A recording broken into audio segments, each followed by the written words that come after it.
L'UFC a trouvé un adversaire pour Benoît Saint-Denis en remplacement de Joel Alvarez. Souvenez-vous, samedi soir, panique à bord, pas de Joel Alvarez, on s'inquiète, est-ce que Benoît va être sur la carte de l'UFC 315 ? Du côté de Benoît, il n'y a pas de doute en fait, oui, là je suis arrivé à Montréal, je vais combattre quelqu'un, et l'UFC... Je suis venu pour un meurtre, il va y avoir un meurtre. Exactement, et l'UFC lui a trouvé un adversaire, après quelques rebondissements évidemment, et vous allez le voir, ce sera donc Kyle Prepolek, le Canadien, revenant de l'UFC, qui avait un run qui n'avait pas été très... rempli de succès la première fois, mais là qui surfe on va dire sur une série de 3 victoires consécutives par finalisation, et tout simplement il devait combattre ce vendredi, et c'est pour ça que l'UFC a fait appel à lui pour ce retour. C'est déjà arrivé dans l'histoire de l'UFC, on va voir pourquoi de notre côté c'est une bonne nouvelle, même si c'est pas un adversaire connu ou un nom très ronflant de la catégorie. C'est parti, générique Rust. Winamax te rembourse ton premier pari en cash si celui-ci est perdant dans la limite de 100€ et en plus avec le code LASSEUR10, 10€ supplémentaires en cash. Attention, les jeux d'argent sont interdits aux mineurs. Jouer n'est pas une alternative au travail et ne permet pas de s'enrichir, donc jouez de manière responsable. Il y avait pas mal d'adversaires potentiels pour BSD, en tout cas de véritables candidats, dont un certain Gamrot qui avait été proposé à Benoît Saint-Denis, qui aurait été refusé par la team BSD. Mais c'est vrai qu'au regard du timing... Lui en plus avait un combat, mais il avait déjà un combat, mais à la limite ça c'est pas grave, Gamrot. Mais le fait que Gamrot dise à propos de Benoît, qu'est-ce qu'il a dit déjà, que t'es une salope ou je sais plus trop quoi. Ça, un jour, ça se perd. Quelque chose de cet acabit, mais du côté de BSD, évidemment, on aurait préféré Gamrot. Tous les jours, vous préférez Gamrot en termes de nom, en termes de prestige, ce que vous voulez. Sauf que tu es sur 2 défaites consécutives, une année noire en 2024. Est-ce qu'en 5 jours de short notice, tu dis oui à Gamrot qui est certes bien plus classé que toi, donc si ça se passe bien, c'est génial. Mais si ça se passe mal, ce qui est une probabilité, t'es sur 3 rouges qui, pourraient être assez brutaux. Bon. Ben, surtout que Gamrot, c'est pas du tout le même style que Joel Alvarez. Donc vraiment, ça aurait été prendre un mec qui fait du MMA total, qui est un enfer en lutte, en transition, qui va vite, etc. Alors que Benoît se préparait pour un grand prédominant striker, avec des armes longues et qui est pas forcément le plus rapide. Ça aurait été des styles tellement radicalement différents que c'était quand même très très risqué. Et donc moi je préfère largement que Benoît ne l'ait pas pris aussi. Il y avait aussi, je crois, Mateusz Rebecki. Rebecki, oui, mais il proposait un catchweight, je crois, Mateusz Rebecki. D'accord, ouais. Et l'UFC n'est pas fan des catchweight, donc catchweight qui n'est pas une catégorie, les gars, c'est un poids défini entre 2 catégories, c'est pour ça qu'on dit catchweight. Ouais, voilà. Donc Rebecki, ça aurait pu être intéressant, même si c'était potentiellement un bourbier aussi, mais disons c'était un peu plus stylistiquement prenable pour Benoît qu'un mec comme Gamrot. Mais là, le gars, donc Kyle Prepolek, qui est le nouvel adversaire de Benoît. Alors, qui est Kyle Prepolek ? Tu l'as dit, donc là, il est sur 3 victoires par KO au premier round. Avant ça, il avait eu donc il est à 18-8. Il avait eu un petit run à l'UFC de 2 combats, 2 défaites. Ça s'était pas super bien passé. Mais il a une petite, effectivement, inertie. Alors, en termes de style, c'est assez marrant parce que c'est dans sa posture et sa manière de se tenir dans la cage, il me rappelle un peu Benoît. Tu sais, un peu genre semi-rigide, qui aime bien, tu sens qu'il a envie d'envoyer, etc. Mais là où je suis rassuré quand même, c'est que c'est stylistiquement pour Benoît, c'est très prenable dans le sens où c'est un gars, Kyle Prepolek, qui aime avant tout être debout, faire du striking, mais du striking pur, pas forcément avec des transitions vers le clinch ou quoi, où il lit tout ça, un peu comme comme Benoît qui le fait très bien, et comme un mec c'est comme Régnier de Reader ce week-end, ou enfin voilà. C'est pas un mec comme ça, Kyle Prepolek, c'est un mec il est là, il veut que le combat se passe debout, il est content si le combat se passe presque en kickboxing pur, même plus que Muay Thai, donc à sa distance, et on a vu lors de combats précédents, donc normalement sa dernière défaite contre Shane Campbell, et d'ailleurs elle est disponible sur l'UFC Fight Pass, ceux qui veulent voir, et même les derniers combats ils sont disponibles sur YouTube d'ailleurs, de Kyle Prepolek, mais la défaite qu'il a eue contre Shane Campbell, c'est à peu près ce qu'il a mis en place, Shane Campbell, c'est-à-dire vraiment du MMA total, où il a commencé debout, et puis au bout d'un moment, il a commencé à faire des tentatives de takedown. Il a vu qu'il avait un peu de succès dans ce domaine-là parce qu'il a fait une première tentative de takedown. Elle a pas été réussie. Il a essayé une guillotine, mais qui était pas folichonne qu'elle Prepolek. Et donc, Shane Campbell l'a mis au sol ensuite. Il l'a retourné. Enfin, vraiment, il y avait de la place et il a réussi à en tirer profit, Shane Campbell, en utilisant le MMA.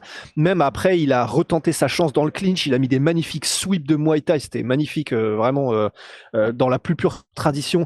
Et il a réussi à mettre au sol et l'y maintenir un petit peu Kyle Prepolek. Enfin, il est perméable. Il est perméable en MMA total. On sait que c'est là où il est le meilleur et c'est là où il s'exprime le mieux, Benoît. Donc, demander au premier round contre Dustin Poirier, je sais, là, on est chauvin, on va appuyer sur les points forts, etc. Mais réellement, c'est le cas. On sait que Benoît est très bon là-dedans. On sait que Benoît est très bon là-dedans. On sait que c'est là où il a le plus de succès dans sa carrière. C'est là où il a l'air d'avoir une faiblesse, ou en tout cas, c'est pas son point fort a priori qu'El Prepolek. Même debout pur, donc c'est un gaucher comme Benoît, c'est pour ça que ça va être assez marrant. Vu qu'ils ont une posture, une manière d'être qui est un peu similaire dans la cage et qu'en plus ils sont gauchers, ça va être un peu des miroirs. Et même debout, alors il est très puissant. Il envoie des gros kicks qu'El Prepolek. Il a mis d'ailleurs des gros KO par high kick là sur ses 3 derniers combats. Mais il est perméable aussi défensivement, notamment en anglaise, dans les échanges. C'est-à-dire qu'il envoie lourd, il envoie fort, mais il envoie un peu sauvagement, au point où parfois, comme il n'est pas non plus ultra rapide, c'est pas Edson Barbosa dans l'explosivité, eh ben, il se fait toucher parfois en contre par des mecs aussi. Donc, il y a la place, même en termes de striking pur, si jamais Benoît et sa team voulaient y aller. Par contre, attention à ne pas aller au charbon n'importe comment, parce que dans des échanges un peu sauvages, c'est là qu'il a mis des high kicks parfois. Je crois que c'est le combat contre, j'ai marqué Marco Eldibio, un truc comme ça, où ils étaient en train d'échanger comme ça dans une distance un peu bâtarde, et le mec s'en high kick de nulle part, KO. Donc, là, vraiment, le fameux ne pas aller à la bagarre, voilà, là c'est le moment de ne pas y aller n'importe comment. Néanmoins, avec des combinaisons comme on l'a vu, si c'est précis et puis qu'il est responsable défensivement, Benoît, avec des combinaisons ou des contres bien placés, il peut donc surprendre Kyle Prepolek.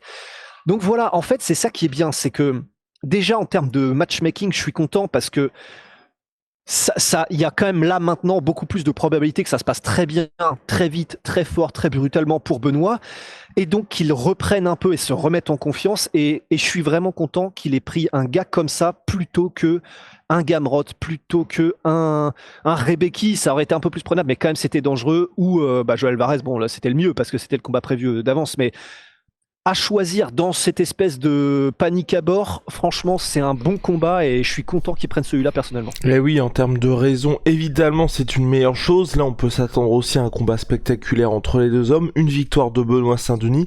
La différence, mais bon, j'ai envie de vous dire, dans tous les cas, BSD, il fallait qu'il s'impose. C'est vrai que là, il faut une grosse victoire de Benoît Saint-Denis face à cet adversaire-là. Ouais, voilà, c'est ça. En fait, c'est le problème, c'est que d'autant plus que Kyle Prepolek, c'est pas un. Tu sais, il y a des mecs comme Youssef Zalal, ils ont eu un premier run à l'UFC, là ils reviennent, mais ils sont encore très jeunes. Désolé si vous entendez des trucs parasites. Et tandis que là, ce gars-là, Kyle Prepolek, il a eu un premier run, oui, à l'UFC, qui n'a pas été couronné de succès, mais il a déjà 35 ans aussi. Donc là, en fait, tous les feux sont normalement au vert pour Benoît. Enfin, c'est pas les feux sont au vert, mais c'est que il doit l'atomiser grosso modo. S'il y a un autre résultat que Benoît le démolisse sans difficulté, ce sera interprété comme il y a peut-être un problème. Donc c'est vraiment vous dire à quel point théoriquement là, il faut le seul résultat qui est attendu, c'est la seule pression entre guillemets qu'aura Benoît, c'est aux yeux du grand public, il doit le désosser quoi. Et parce que BSD est spectaculaire, parce que BSD avait quelque part un peu sauvé la carte de l'UFC Miami, il reste dans les papiers de l'UFC, et c'est pour ça qu'il fallait qu'il reste sur la carte, et c'est déjà arrivé dans l'histoire de l'UFC, aussi vous en avez parlé, notamment du Khabib Nurmagomedov d'Arel Archer, où c'est un gars qui n'était pas a priori du niveau de Khabib, mais il fallait que Khabib combatte. Ouais, c'est ça. C'est un gars qui avait été, pareil, qui n'était pas à l'UFC. Il y a eu un micmac parce que je crois que c'était Tony Ferguson qui s'était blessé à ce moment-là, sûrement, dans l'histoire de Khabib, c'était sûrement Tony. Mais et donc à ce moment-là, ils avaient ramené ce gars-là vraiment à l'arrache, qui n'était même pas à l'UFC. C'était arrivé aussi avec, j'ai toujours pas été chercher son nom depuis hier. Du coup là, un Patrick quelque chose. Je sais que c'était un Patrick contre Daniel Cormier, des gars qui n'étaient pas à l'UFC et que l'UFC a ramené parce qu'il y avait quand même besoin et que ce combat-là était important pour la carte. Ce qui montre aussi qu'ils considèrent quand même que le combat est important pour cette carte-là à Montréal au Canada et qu'ils voulaient vraiment Benoît et donc ils ont quand même été chercher un mec qui était effectivement sur ses combats dans une autre orga pour le mettre en face de Benoît. Patrick Cummins. Patrick Cummins. Yep. Et oui, mais de toute façon, du côté de BSD, c'était en ouverture de main card, donc c'était vraiment pour lancer les hostilités et que les gens se disent bon bah c'est parti, on va profiter des gros fights. Et puis ouais, en termes de côté un peu raison, hein, je sais pas si on en apprendra beaucoup avec ce combat côté Benoît Saint-Denis, évidemment, parce qu'on s'attend à une très très grosse victoire, mais en termes de confiance, en termes de nouvelles pages qui s'écrivent, puisqu'on le rappelle désormais, il évolue avec Nicolas Haute et de définitivement tourner cette année 2024, je trouve que c'est aussi une bonne chose pour entamer ce côté BSD un peu 2.0. Ouais, non, bah c'est clair. Honnêtement, c'est pour ça que c'est l'idéal. Même si, bien sûr, là, sur le papier, c'est déséquilibré. Donc, bien sûr, on peut faire cette critique-là. Mais enfin, là, comment dire déjà, premièrement, il y a un truc... que les fighters, entre eux, que Gamrot disent que Benoît est une poussie parce qu'il prend pas le combat et machin, c'est le jeu des combats, c'est le jeu des réseaux, etc. C'est quand même un peu fort de café. Je vois pas beaucoup de gens le dire pour la défense de Benoît pour l'instant. Mais si sur les réseaux, les gens sont en mode ouais, Benoît, il prend un mec qui est comme ça, il est sûr de gagner et machin. Il prend aucun risque, il a peur. On va quand même rappeler, même s'il n'y a pas besoin, hein, théoriquement, mais on parle quand même d'un gars qui a pris Dustin Poirier. On parle quand même d'un gars qui prenait absolument tout le monde tout le temps et qui moult violence à chaque combat. Et qui demandait Gamrot, Gamrot qui dit Benoît était un poussé et machin, c'est Benoît qui demandait lui-même Gamrot pendant je sais pas combien de temps quand il était sur la montée. Voilà, on est chauvin, oui, on dit ça, oui, alors que Benoît a pas besoin qu'on le défende, mais parce que faut quand même bien le rappeler aussi. Si, il a besoin de nous, il a toujours besoin de nous, Benoît. Et on termine ça avec les codes, donc Winamax qui sont sortis. Pour vous donner une idée, un cote à 1,08 pour Benoît Saint-Denis, 7 pour Kyle Prepolek, mais surtout, 100% des parieurs Winamax ont été du côté de BSD. Voilà. Bah là, celui qui mise sur Prepolek, effectivement, c'est la famille ou la team. Hein. Oui. Donc personne en France. Bref, Rust, on a terminé en tout cas. Donc on aura un petit Canada versus France en ouverture de main card de l'UFC 315. BSD reste sur la carte. Et voilà, on entame une nouvelle page. Normalement, voilà, ça se passe bien. Il restera à sa position. Quand vous regardez ce qui s'est passé par exemple avec Régnier de Rieder, il n'a pas bougé avec sa victoire contre Bonical. Donc ça permet de sécuriser le top 15. Dans l'attente d'un nom un peu plus ronflant, sachant que Joël Alvarez a de son côté annoncé sa montée chez les welterweight. Donc ça ne devrait pas être Joël Alvarez pour la suite. MyProtein comme d'hab les gars, moins 30% sur tous mes sweet peas avec le code la sueur, ça ne bouge pas. Et puis holy moly, révolution dans les boissons énergentes, thé glacé, boissons de réhydratation. Mais moi j'avais le Lil Hank, les milkshakes qui s'est fait la malle. Little Hank, voilà. Ah, moi je les ai pris pour j'ai pris des petits sachets puisque vous avez vu comme c'était pratique à transporter. Oui. J'ai pris des petits sachets pour le voyage donc je les aurai pour les prochains podcasts. Little Hank s'est barré comme ma femme. Enfin ça c'est une autre histoire. Les gars, on se retrouve très vite. On se dit bon voyage au Canada. Bye.